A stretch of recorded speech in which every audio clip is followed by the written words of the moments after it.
President Cyril Ramaphosa has conceded that while the improvement in the unemployment rate is welcomed, the marginal change will simply not go far enough. South Africa's joblessness rate dropped from 35.4% to 34.5% in the last quarter. According to Statistics South Africa, the youth in this country continue to bear the brunt of this crisis. So with government marking Youth Month under the theme Growing Youth Unemployment for an Inclusive and Transformative Society, we ask whether there are enough initiatives that have been successfully implemented in order to curb youth unemployment. Now, Skills Empire is a 100% black-owned development company. Let's speak to its founder, Zimkhitha Gebeda, who joins us now via our video link this morning. Zimkhitha, it's lovely to have you on the program. Thank you so much for making time. You know, the unemployment rate in this country has gone down marginally, but youth unemployment is still at a staggering 65.4%. It's untenable, in some respects unprecedented, and I wonder whether you feel there are enough initiatives to even put a dent at this figure.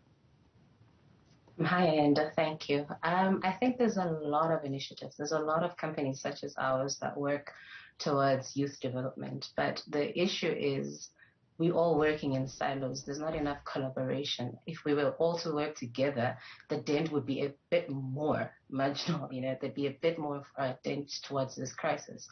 But there are initiatives, but it's not enough. And so I guess the follow-up question becomes, where do you reckon the gaps lie? Why are organizations like yours struggling to find their counterparts so that there's greater synergy in trying to reduce youth unemployment? I think the issue lies between us not communicating together, us trying to do our own thing, in our own little corners, and we sometimes get bogged down with the issues that we are dealing with. If you're in a space that you're talking to young people, you're trying to get them to be less hopeless, you're trying to work with them and upskill them, you sometimes miss the look up and see what other people are doing. So we all focus in these things. This is where government could come and assist us and say, okay, cool, collect us all together. Let's have these conversations. Let's speak to government. Government being the largest employer in this country. Let public employment be accessible. Let's talk about why companies are still asking for experience that the young people are not having. So it's those kinds of conversations that just need to happen. Do we know what the youth in this country need the most? I mean, there are, of course, there is a long list of challenges, but I wonder whether or not you feel that we are able to prioritize these challenges adequately to assist the most young people with the least resources, as it were. I think a lot of us are focusing on the lack of skill that the young people have. A lot of us are focusing on the lack of experience that corporates are still asking for. But there's training that we don't talk about that is the young persons themselves. Young people are starting to lose hope. Young people are starting to get dejected. Young people come to us in these spaces and all they want is a stipend. They don't care anymore. They're not looking anymore. They're starting to get to that dangerous place where there's no comeback from. I think that's the kind of training that we actually need to focus on. Let's talk about the psychosocial issues that the learners are going through. Let's talk about the traumas that they're going through. Let's talk about the fact that all of these young people, and most of them, are all breadwinners in their spaces. They're going through things. Those are the kinds of things that we also just need to focus on because we're not having those conversations. We're all just talking, oh, okay, let me give you a course. Let me put you on a theory course. Let me upskill you.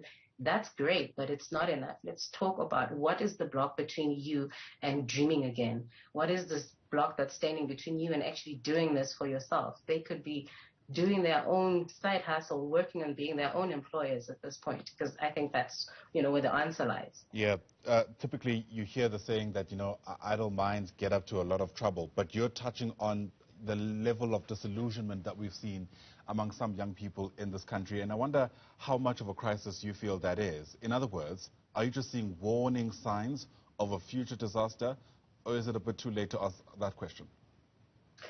I think I'm an internal optimist, so it's never too late, but the warning signs are ringing very loudly. Young people come through the space and they're not interested. They're not interested in what we have to say. They just want a stipend. Pay me my stipend. Let me be on one or two internships or learnerships, and let me go home and just get this money. But there is still a handful that we work with that still have hope.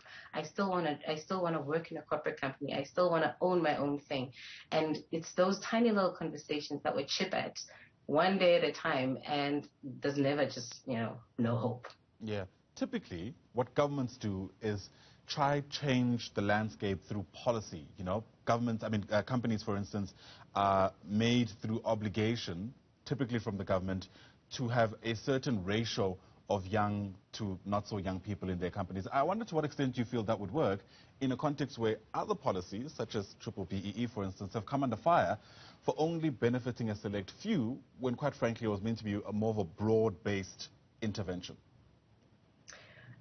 Government initiatives such as, like the youth wage subsidy, government does do, pay rebates to companies that do employ young people or disabled candidates. It's just, A, some companies don't know about it. B, they don't know how to claim for it. And sometimes it's just not enough. 1,000 Rand youth wage subsidy, or 1.5 is what it is now, per young person that you employ per month is little. It's tiny. I feel like government should step up a bit more. BEE is not doing the thing that it's supposed to do. It's just now a matter of tick box. It's not solving the root cause of this issue. Companies are just using it as a tick box exercise. But there is small companies such as ours that do still focus on doing the right thing. And maybe government should be focusing on assisting and empowering such companies to be able to do more. Yeah. Typically around June, there's going to be a lot of conversation about young people. Perhaps I'm calling even the media out on this because, there are a lot of those chats that are concentrated around Youth Month, which is coming up this week. And I wonder whether the approach insofar as that is concerned ought to change, especially as you've already pointed out, given the extent of the disillusionment among young people. Many are just tired of the conversations, as it were. I think we need to have a more positive conversation. I think if, like you're saying, if the media were to focus on the positive stories, young people have come far. We have done things. There are initiatives that do work. There are young people doing this thing for themselves. They're setting up their own companies.